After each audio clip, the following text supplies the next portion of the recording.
Good afternoon, everyone. Purim is around the corner, and our topic today will discuss something unusual that we have in Purim, very unusual from a Jewish point of view. And this is a mitzvah to eat Seudas Purim, and in the Seuda, not just to eat, but also to drink, and not water, but heavy drinks, a lot of wine. And the Gemara says in Masechet Megillah that we should drink to the point that we will not be able to differentiate between Or Haman to Mordechai. Just in order to have a sense of how extreme it is, we're talking about the people who yesterday night went to read the Megillah and listen to it carefully and repeat it in the morning. So if you ask anybody before the Seudah, it's very clear who is the good guy and who is the bad guy in the Megillah. Very clear. So the mitzvah is to drink until, if somebody will ask you, what do you think about Mordechai? If you still think that Mordechai is a good guy, you're not drunk enough. You have to get to the point that when somebody will mention Mordechai, you'll say, he's such a wicked, and Haman is the best guy ever. So you have to be very, very drunk.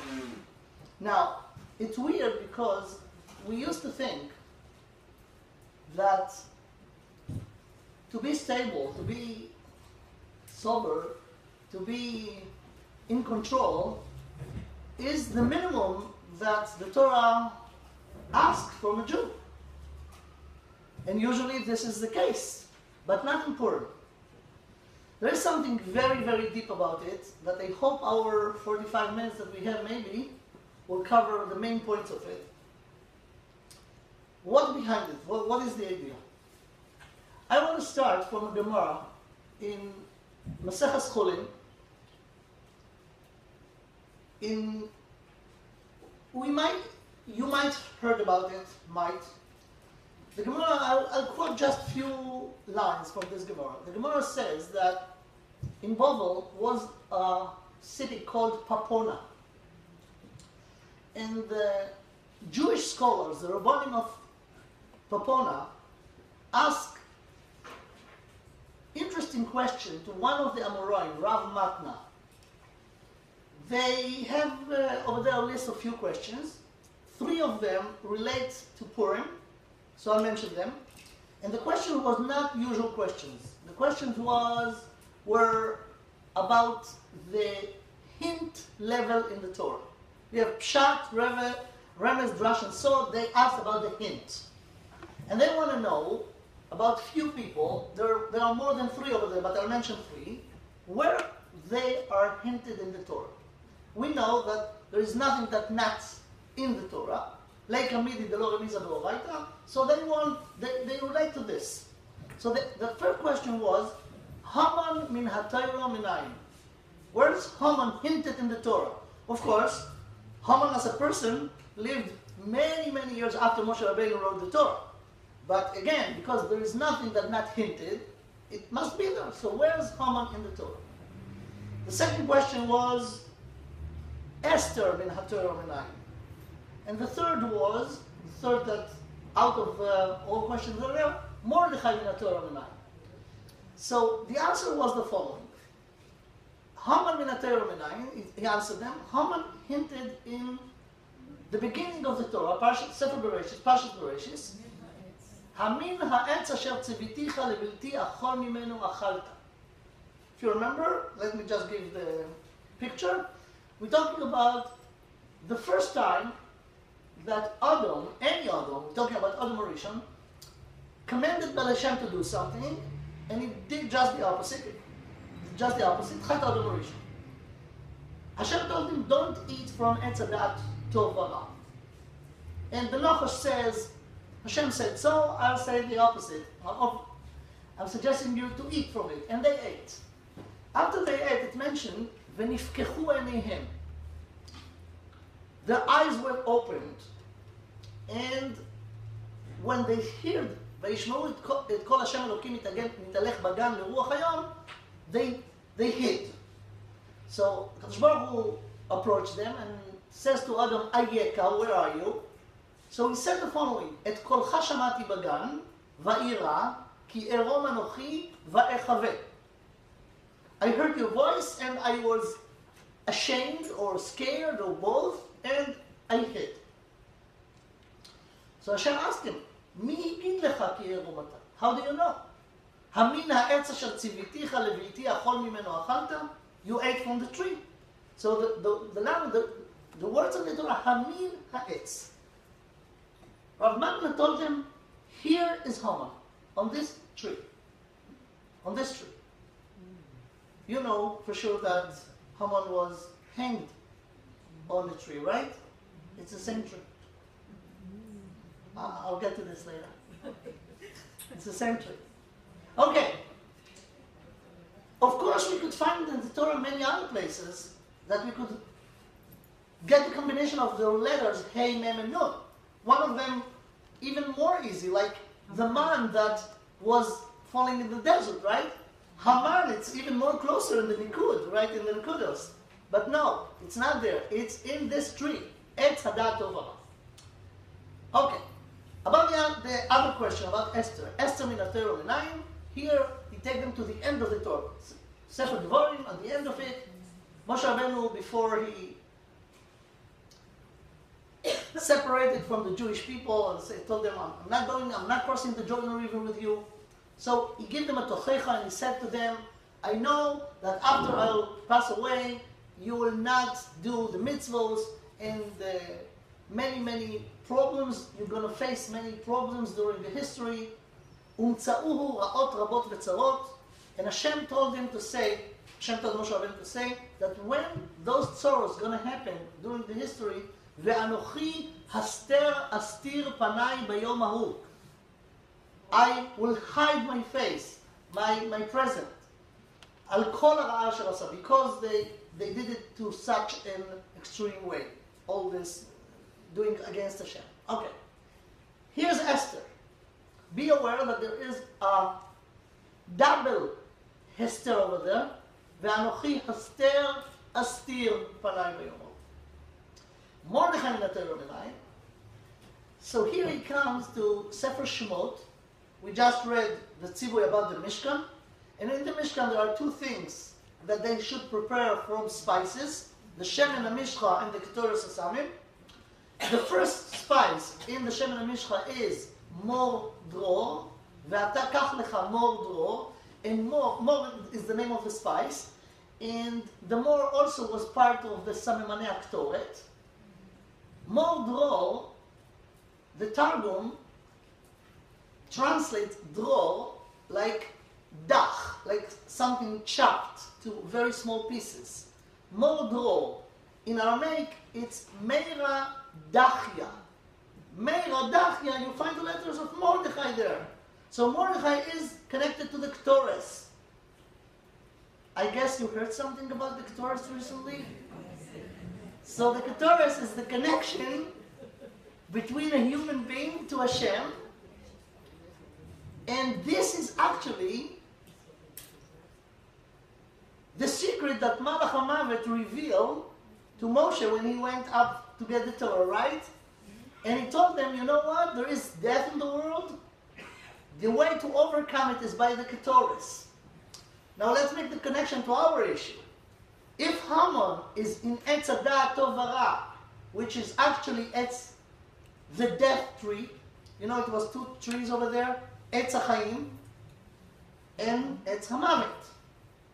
Etz Hadat Tovara is Etz HaMavet, right? Because when they eat from it, they brought death to the world. So Mordechai is the recipe, or to overcome it by the Ketores, because he is the Ketores, right? Okay? Now, the entire thing is very, very hidden. Hidden. Esther. What's the idea? Now, let's try to put things together.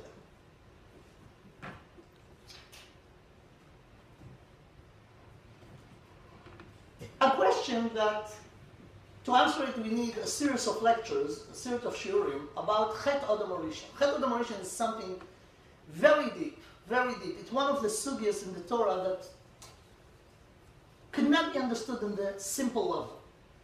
I want to ask a few questions. I'm not going to answer all of them now, only those who relate to our issue, our topic.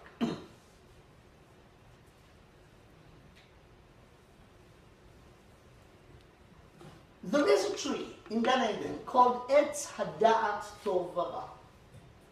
Forget about it. It's so not true to say that it was a tree over there that called the knowledge tree. No such a thing. אין דבר כזה עץ הדעת, no such a thing. דעת לא צומחת על עצים. You have to work hard in order to get דעת. What is, the name of the tree is עץ הדעת טוב ורע. And what I want to say is, it's not עץ הדעת, objective דעת, but it's specific דעת called טוב ורע.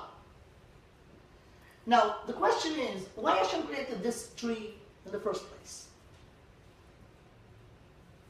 If it's so good, so not good, right?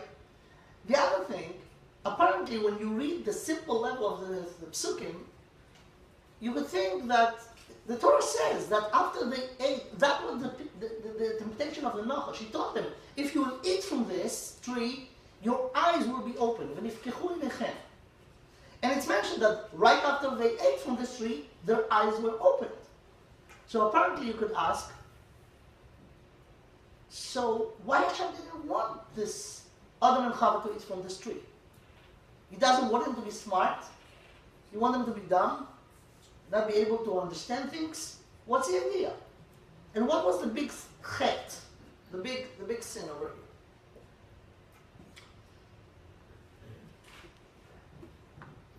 In order to understand it, to a certain extent, I mean, there are a lot of details, but Rambam, Rabbi Moshe ben Maimon, in his philosophical book, Moreh, the book divided into 3 parts. In Chelek Aleph, part 1, chapter 2, the Rambam brings the following thing. He said that not too long ago, one of the Rabbanim sent him a question. And the question was, we need to understand the background in order to understand how strong was the question. Rambam, aside from being a great Rav, he was also a scientist or philosopher, right? So in his conception, and that was the atmosphere of the people at the time, including this particular Rav, to be rational, to be logic, is so important. This is the thing that made us human. The more we are intellectual, intelligent, could think right, logic right. So this Rav asked the following question. When I read Sefer Bereshit, it seems to me that Adam Rishon got his madrega as an intelligent person by just doing against what Hashem wants. It doesn't make any sense. How he got the gift to be so smart and so intelligent by doing an avera? That was a question. The answer of the Rambam is just a whole revolution of everything that we think we know about Chet Adam Rishon. The Rambam's answer is the following. First of all, I'm not going to answer your question because there is no question. Your question is based on a wrong assumption. I'll just prove you that the assumption is wrong, then you'll know that there is no question. So what was the assumption? The assumption is that before Adam Rishon ate from Etz Hadat Tovara, he has no doubt. And then later on he got the da'at. So the Rambam said, wrong. Adam Rishon, before he ate from Etz Hadat Tovara, has a lot of da'at. He was very smart. To prove it, the fact is that Hashem commanded him before he ate, right? Hashem commanded him, from those tree you could eat, from this tree don't eat, and he told him the implication. If you will eat, then if he was not able to understand what Hashem's saying, there is no point to command him. There's no point to command the chair to do or not to do something, a wall, right? So the fact that he was bar tzivui, that Hashem commanded him, shows that he, before that, could understand things. So this is the first thing. Now the other thing he said, what's the impact of the achila me'etz hadat tovara was not elevating his level of knowledge, but put the highest level that he had before down tremendously. So after achila me'etz hadat tovara, he became with much less da'at than before. How? Let's go back to the name of the tree. The name of the tree is Etz Hadat Tov Vara. I want to write down on the board over here that we do not have 4 notions, 2 pairs, and ask you a question. Don't rush to answer. It's very tricky. Okay, first let's write it down. We'll take the board divided to 4 boxes. In the box in the right side up, we'll write the word emet. Emes, truth. Just opposite of it, in the left side, we'll write the word sheker. False, lie. Now, this is the first pair. The second pair is, under the emet, we'll write the word tov. And in the left side, just opposite of it, ra. Okay? Here's the notions. 2 pairs. My question to you is, do you think that those 2 pairs are identical? Don't rush to answer. Wait, I want to ask actually 2 questions that will be, seems, first look or first impression the same, but they are not. The question is emet always tov? True is always good? And and if sheker is always ra? This is question number 1. Question number 2, which seems the same but it's not, is ra always sheker and is tov always emet?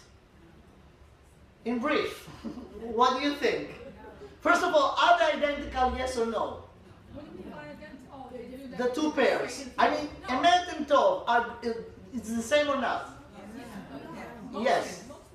Okay, so we have a machlekes over here. Typical Jews. Okay, so we have some opinions that they are identical, the other are not identical. Okay, let's start from those who say that. What? Okay. I'm not talking about when we talk about emet and sheker, tov, ra. I'm not talking about from the absolute point of view from Hashem. Okay? Are they identical, yes or no? We have 2 opinions, of course. Let's start from those who say that they are not identical. Okay? If they are not identical, the question is, why? I mean, it's not just, the answer should not be yes or no, but I need reasons. Let's start from this. Is emet always good? To say the emet, you say? האם אמת זה תמיד טוב? This is the question. What do you think? No. Depend to who? Yeah. It's not always What do you good. mean? But it's good for me. It's not good for somebody else. If it's fake, it's good for the development. It's not good for Okay. I heard the word that I wanted to hear. It's relative. It's relative, right?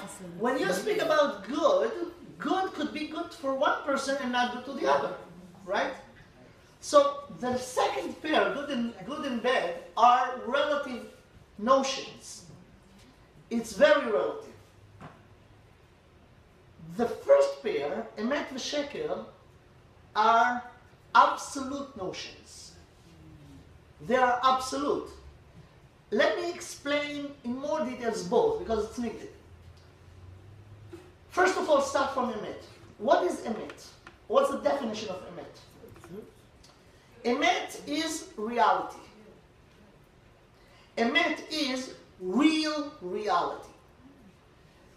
In the word, again, of those of you who knows the letters in the Hebrew alphabet and appreciate the Hebrew, you could see an amazing thing. Take the letters, Aleph, Mem, and Taf, right? Change the order and put the Taf first, and then Aleph, and then Mem. You'll get Ta'am. No, Ta'am. Taf, Mem, Aleph. Taf, Aleph, Mem. Taf, Aleph, Mem. Taf, Aleph, Mem is a Ta'am. Ta'am is to match. Lehat'im. Now, the definition of truth is the following. If there is a reality, there is things. Let's say, for example, we have a table, and now I'm looking at the table. If in my way to understand it, I look at it, I say, this is the table. So there is a match between the table and what I think about it. This is emet. If I look at the table and I look at it and I say, this is a book. There is no match between what I think and the reality, right? This is sheker. Now, things like this could happen. That people will see things, understand them not the way they are, right? It happened a lot during the history. Let's say, even in science, many things we didn't know until they was discovered, right?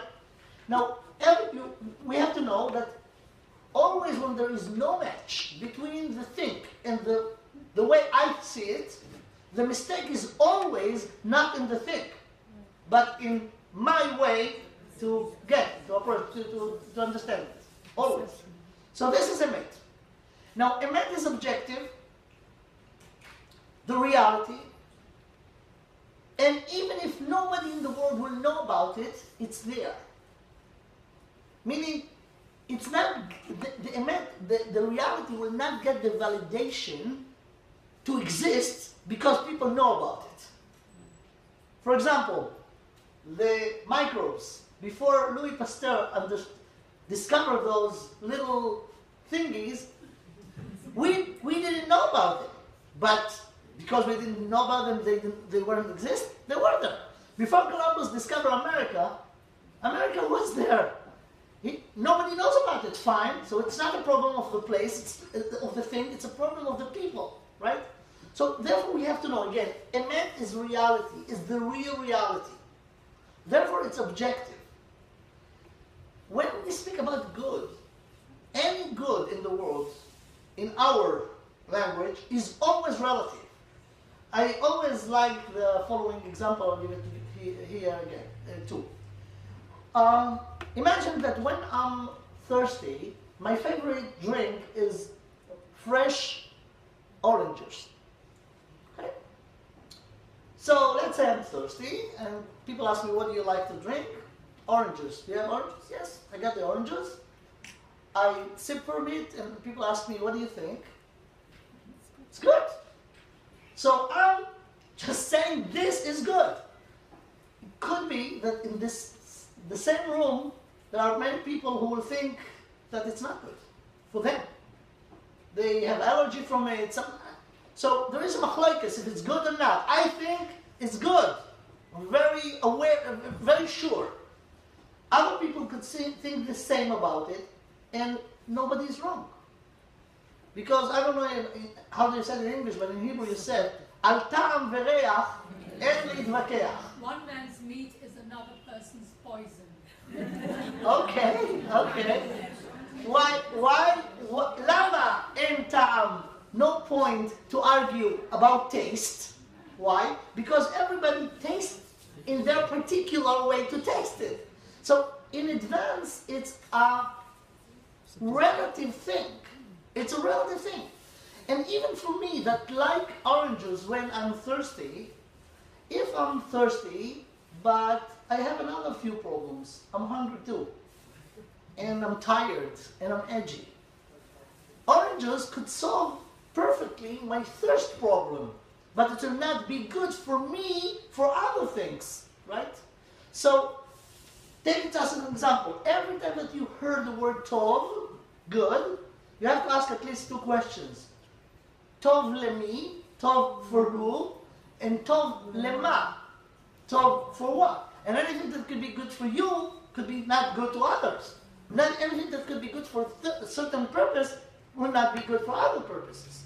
And even for me, let me see if it's even more relative than you think. Even for me who like orange juice, when I'm thirsty, it's good when I'm really thirsty. What if I drank 1, 2, 3 cups of orange juice and people ask me, it's so good, take another one. I can't. If they will force me to do it, I will think it's not good. So another question that you have to ask, tov for who, good for what, and good until when? And what good until could be not good from, right? So this is the essence of good. And the same thing with bad, because ידיעת ההפכים אחת. So the bottom line is, emet v'sheker are absolute notions. Tov v'ra are relative notions. Now, when Adam Rishon ate from Tzedakah Tov v'ra, the Rambam says the following. Before that, he was in the level that he saw everything from the point of view of true or false. That's it. The notions Tov v'ra was not in their system at all. Therefore, their way to look was with much clarity.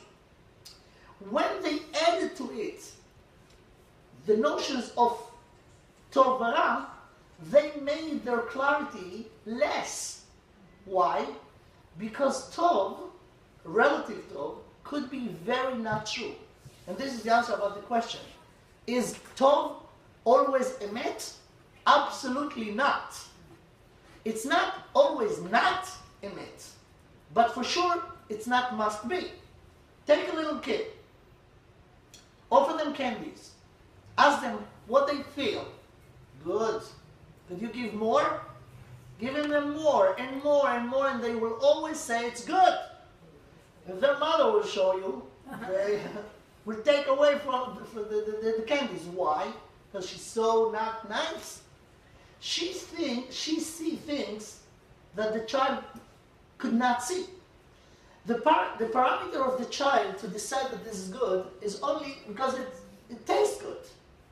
What they do not know, that if they will eat too much candy, they'll have no ability to eat a healthy food that they need. They need the vitamins. So the mother sees it, the child didn't. The mother could see the problems that's gonna be with the teeth of this child, the visits in the dentist, but the child never think about this thing.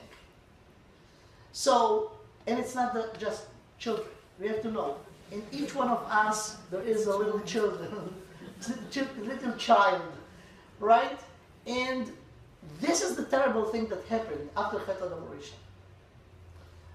After Chet Adam Rishon, there is a possibility, which is so popular, unfortunately, that people will do things, believe and feel that it's so good, but it's so not true.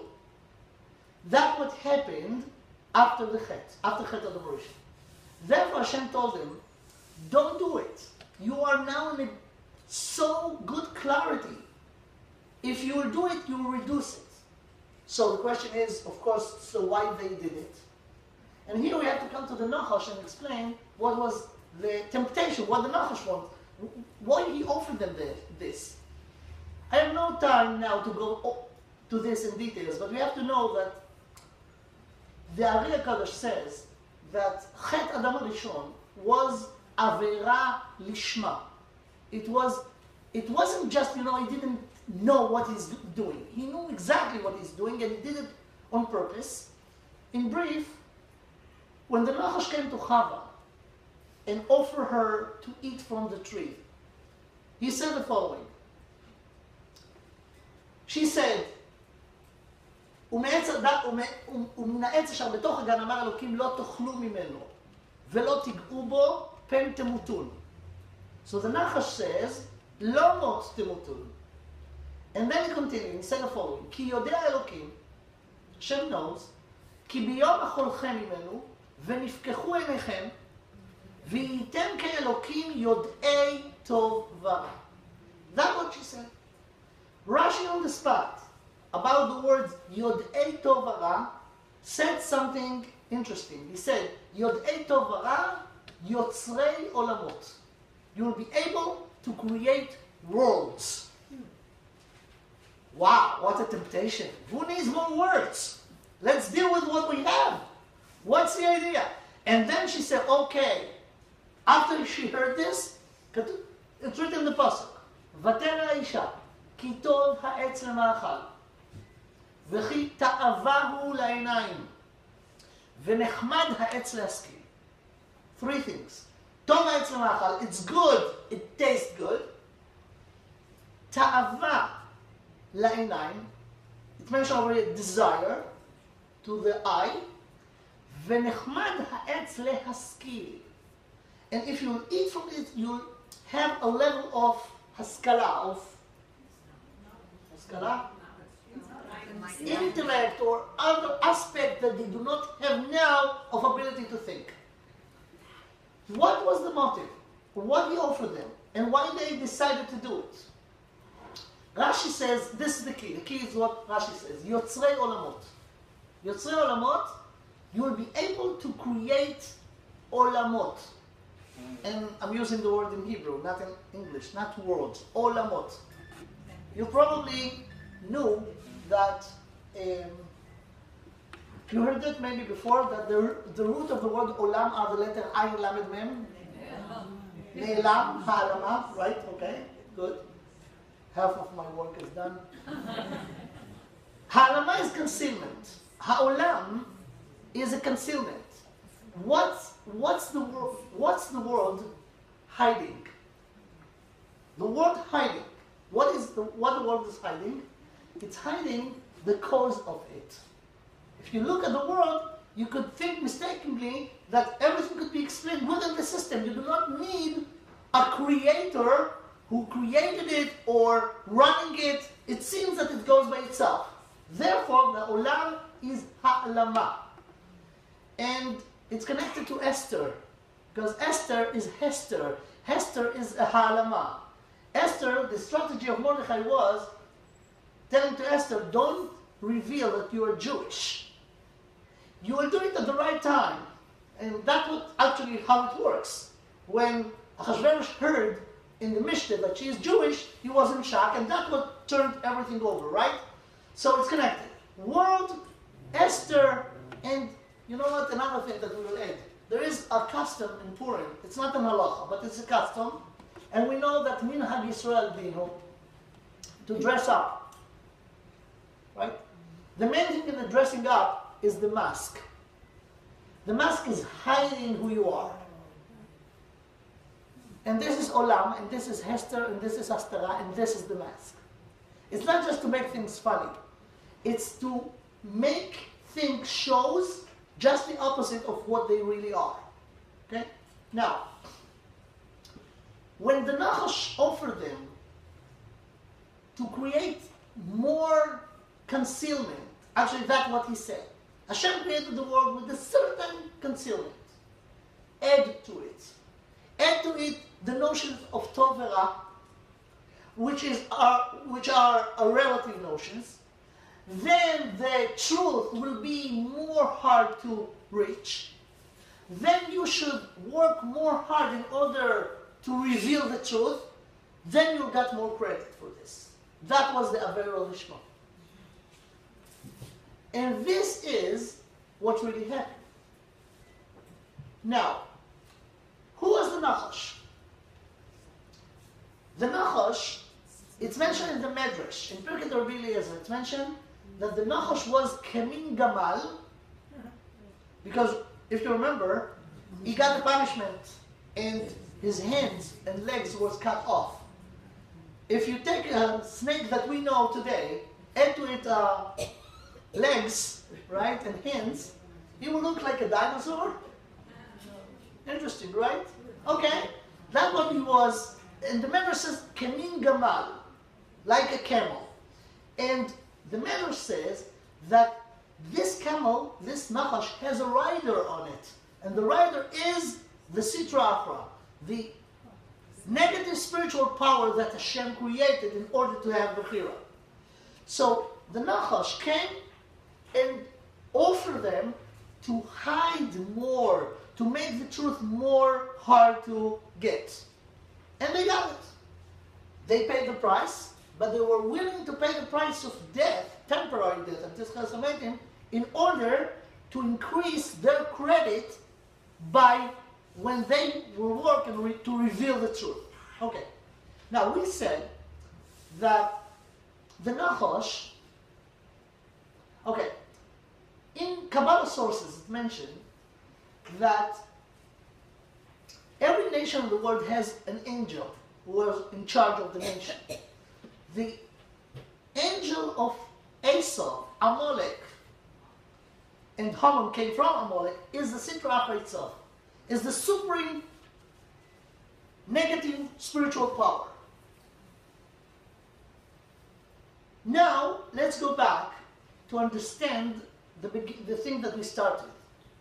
In Purim, we have a mitzvah to take the das and midat intentionally go drunk in order to give up our dat. Right? That's what we're doing. Ad de lo yoda. Ad de lo yoda. The Ari HaKadosh says, you probably heard about this, that there are two dates in the Jewish calendar that heard the same, but they look so opposite. Purim and Yom HaKippurim.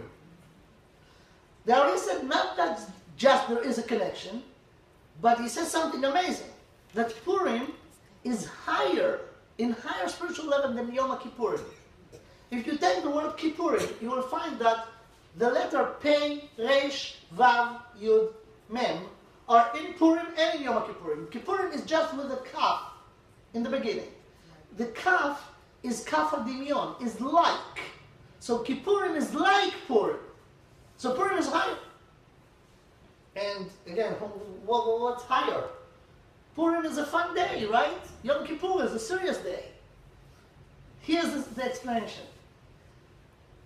In Yom Kippur, we trying to be focused on the truth. And we know that we are not, even if we know the truth, during the year we make many things not according to the truth. So in Yom Kippur, we fast, we diminish the physical in order to be spiritual. In Purim, we have to eat and drink and feed the physical and yet be spiritual, which is higher. The way to do it is to drink until you give up your ability to think. Why do you want to give it up?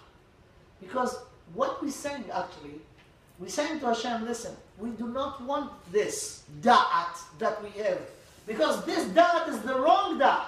After the achila from etz da'at tov v'ra, we want to give this up in order to get higher da'at, your da'at. Remember the trees in Gan Eden? Let me give them two other names. Etz HaChaim, the original names. Etz HaChaim, Etz da'at tov v'ra. Etz HaChaim, Etz da'at tov v'ra is Etz HaMavet.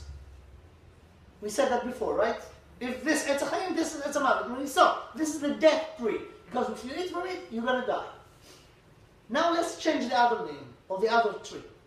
If this is Etz Hada'at Tov Vara, the other one is Etz Hada'at, objectively. Etz Hada'at Ha'amiti, the real Da'as. Bilam was the highest spiritual person among the Gentiles. The Medrash compared him to Moshe Rabbeinu. Of course, the Havdil ben Tahor leben Tameh, Lahavdil. But he was in the highest level, in the pasuk, all the pasuk at the end of the Torah, Velo kam b'Yisrael navi od kemoshe. Was no navi like Moshe Rabbeinu. The Medrash says, b'Yisrael lo kam, aval be'umot ha'olam kam. Umanu Bilam. Bilam is the parallel to Moshe. But Bilam himself was not a navi. He was a kosem, a magician. And he used negative spiritual powers in order to get whatever he got. When he came to curse the Jewish people, when Balak called him, Hashem told him, don't go. You cannot curse them. They are blessed. He asked the question again, and Hashem told him, you know what?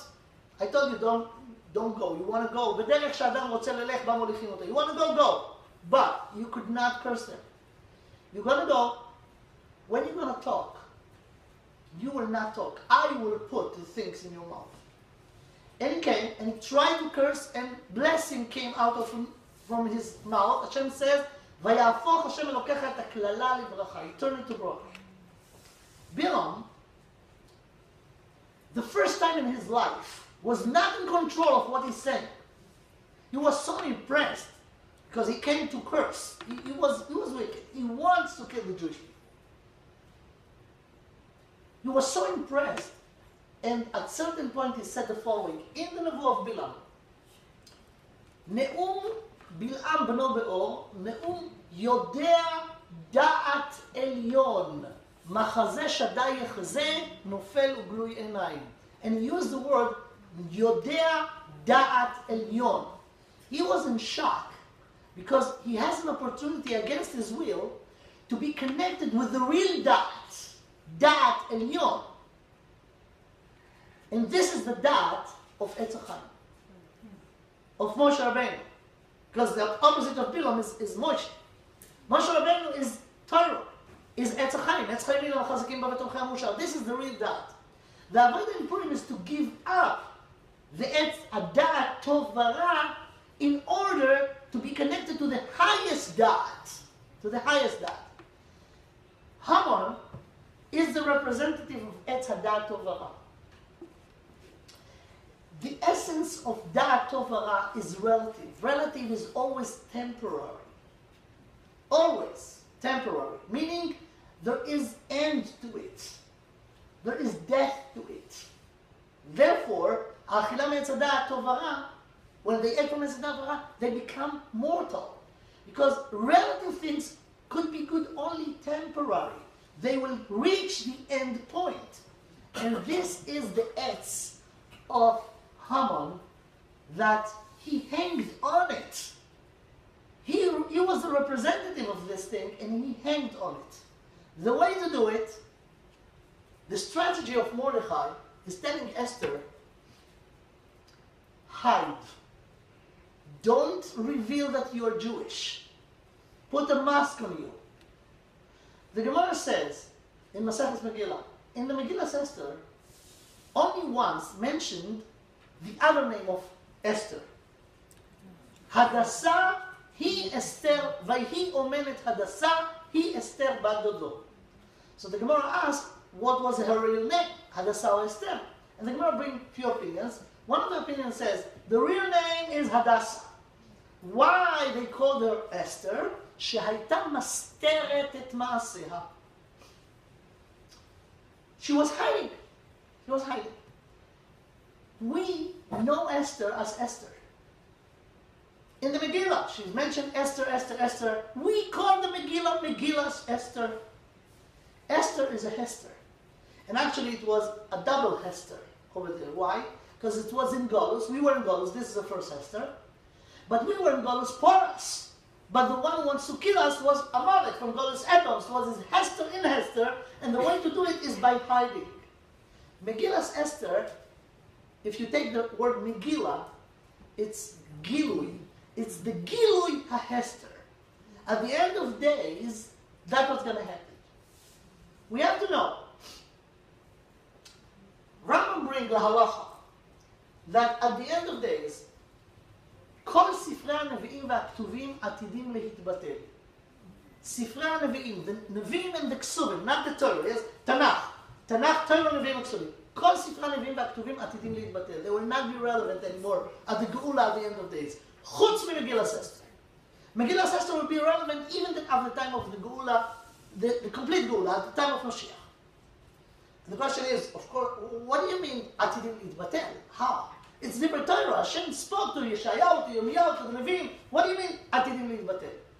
The meaning of it, in the Jewish calendar, we have few not too good dates on the calendar, which is Tisha B'Av, Yud Zayin B'Tammuz, Asar B'Tevet, Tzom Gedalia. All of those events happened after the time of Moshe Rabbeinu, at the time of the Nevi'im, right?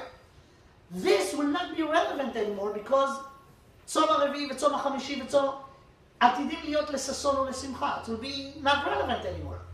But not Megillas Esther. Purim and Megillas Esther, it's mentioned in the Megillah itself. וימי הפורים האלה לא יעברו מתוך היהודים וזכרם לא יסוף מזרעם. It will never be irrelevant.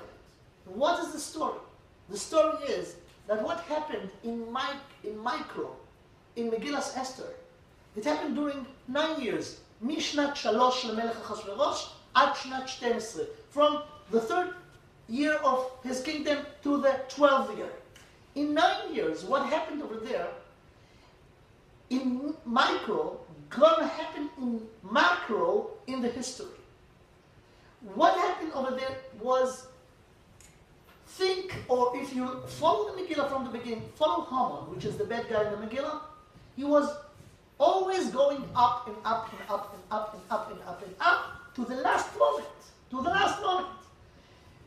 1 minute before he answered the question of Ahasuerus, when Ahasuerus told him, listen, you're an expert in, how to make honor to people. I have somebody that I really want to honor.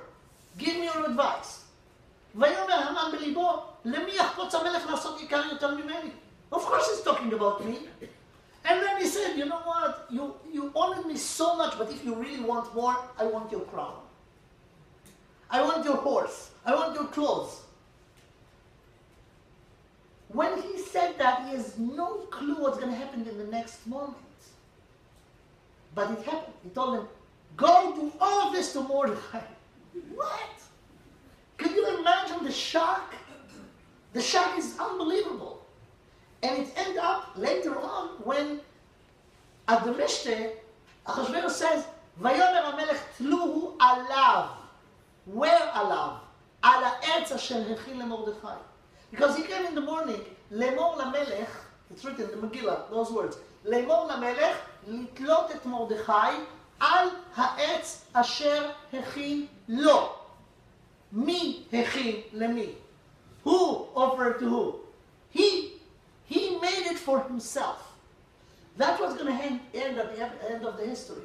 At the end of the history, all the evil that grow and grow and grow from Bereshis until now.